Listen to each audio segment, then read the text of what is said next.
Assalamualaikum warahmatullahi wabarakatuh.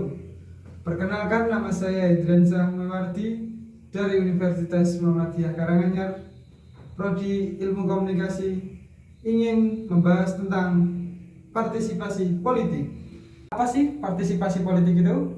Partisipasi politik adalah keterlibatan suatu warga negara dalam pengambilan keputusan yang dibuat oleh pemerintah dengan tujuan untuk mempengaruhi keputusan itu sendiri. Tujuan partisipasi politik yang pertama, sebagai sarana warga negara untuk mempengaruhi proses pembuatan kebijakan yang mengatur pemerintah. Karena negara kita negara demokrasi, jadi berhak serta dalam pemerintahannya.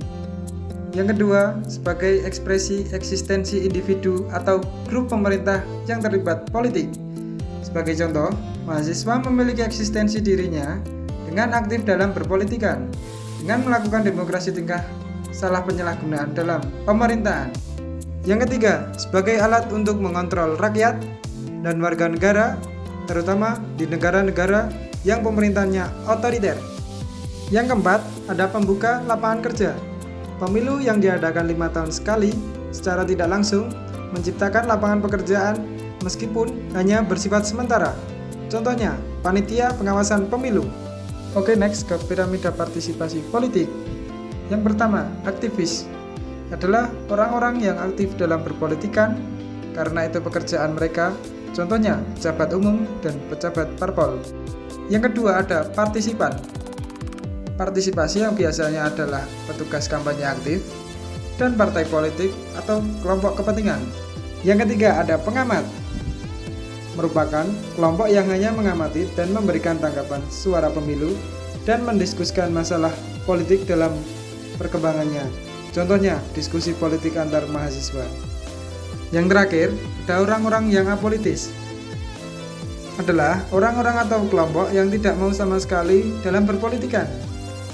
Dua bentuk dari partisipasi politik. Yang pertama, partisipasi konvensional atau secara wajar, contohnya presiden dan wakil presiden.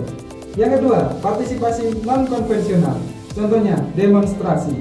Selanjutnya ada tripologi politik.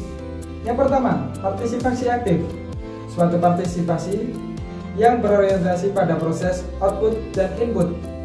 Yang kedua, ada partisipasi pasif, yaitu partisipasi yang berorientasi pada hasil atau menerima keputusan saja.